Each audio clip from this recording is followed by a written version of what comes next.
Hi, this is Jonathan Hart, and I'm continuing from the previous video where we had a company that initially started off dealing with cars and trucks. We wrote a piece of software for them to handle the cars and trucks nicely.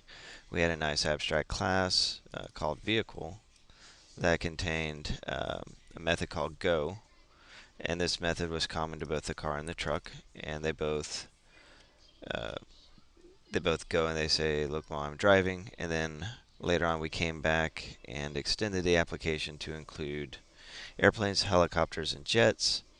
And the problem came with the fact that vehicle was not reusable for aircraft, so we had to modify our original structure and make this virtual, and then override the Go for the various flying implementations.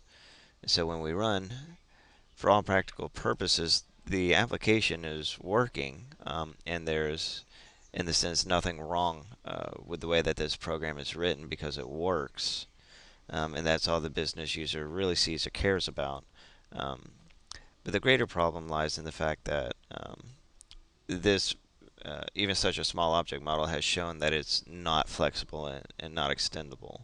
If we were to carry this on to, say, 50, 70, or 100 objects, the model just would not be sustainable. Now, here is the problem. Although we started off inheriting, um, we have really just started this trend of overriding. Now, this object model that we have is really no different than if I just got rid of the abstract class and defined Go back in the objects. This is really more what we have. So we haven't really gained anything by using inheritance whatsoever. Effectively, each class has its own individual Go method that is different. And that's the key word, and this is where the strategy pattern comes in. Strategy defines object structure based on what it is versus what it has. And by that I mean a car is a vehicle, a truck is a vehicle, an airplane is a vehicle, right? But a car has a way to go, a truck has a way to go, an airplane has a way to go, well, by flying, and so forth. So with the strategy pattern, again, the focus is this an is a or is this a has a? So a car is not a go. A car has a go. A truck is not a go. A truck has a go. And with the strategy pattern, if it's something that the object has, then really the implementation should not be done in a method, and it should not be defined within that object. If an object has something, then it should always have another object. Um, so by the strategy pattern, we would totally get rid of these go methods and instead replace them with an object whose sole purpose in life is to make a vehicle go. Um, so we're going to do a few things. We're going to create a new interface called go, or excuse me, iGo, and we're going to define one property, or excuse me, one method called go, and then we're going to use this interface to define a whole series of what are called algorithm objects. An algorithm object, again, its sole purpose is to store an implementation or to solve a particular problem. That's all it's there for. So we'll say public class, and because we have cars and trucks, they're both automobiles, so we'll call this automobile go algorithm.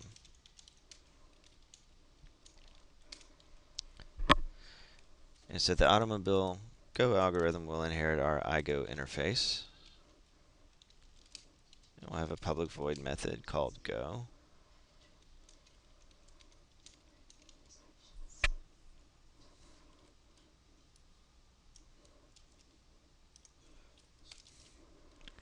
That's done. So we'll borrow this and paste it a few times. So we'll also have an airplane go algorithm.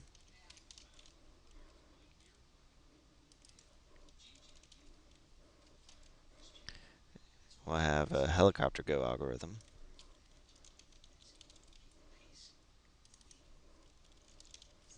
And a jet go algorithm.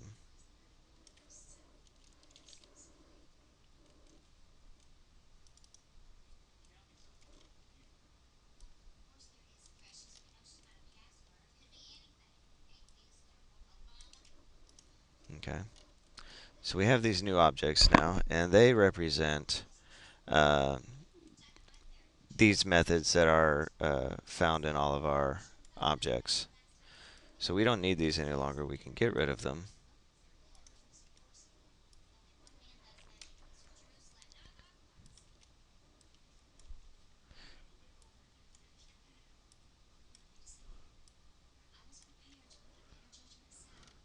And now, of course, when you try to run it, we'll get a build error, and it says, these objects no longer contain the go method. And this is how you create the bind between these two objects. And that is here. In each of our subclasses, we're going to define an iGo object in their abstract class. Excuse me. So we'll call this underbar go. Now, to make sure we don't want to expose this to the outside world, so we're going to give this the level of protected. Protected means that each of these objects is going to have this underbar go object, and anything within the class can access it, but once you go outside of the class, this is not visible. So it's protected. If this were private, then we would only be limited to using it within the abstract class. So protected lets our subclasses use it, but without letting any external code use it. And then the final piece of the puzzle is in your constructors.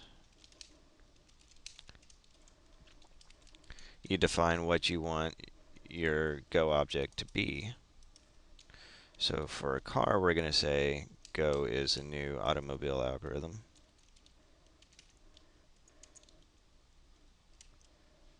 Oops.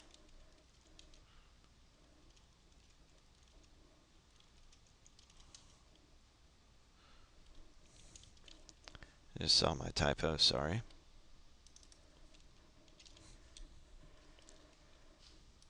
Same thing for truck.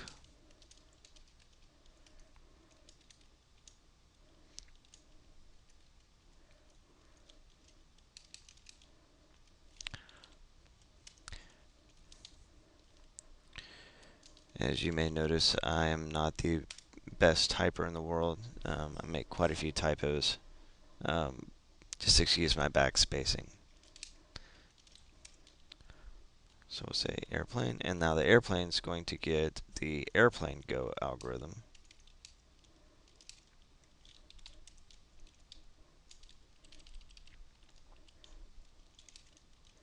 Helicopter gets the helicopter go algorithm.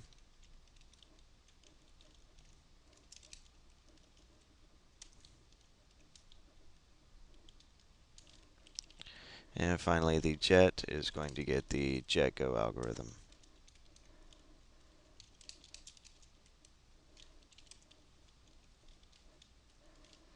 Okay. And now this is the one last piece of the puzzle. So we've given all of our objects a reference to our go object, but now we just have not defined the go method. And the way we do that is we come here to our abstract class, and we say public void go. Whereas before we actually defined the implementation in the class, now we just simply defer the responsibility to our go object. Like that.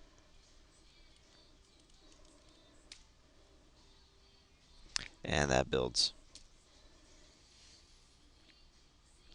And as you can see, we have now completely refactored our application. It works just as it did before, except now we have a nice clean object model with a clear separation between what the object is and how the object goes. In the third video, I'll really show you how to build on the strategy pattern and how to use it to really increase the flexibility of your application.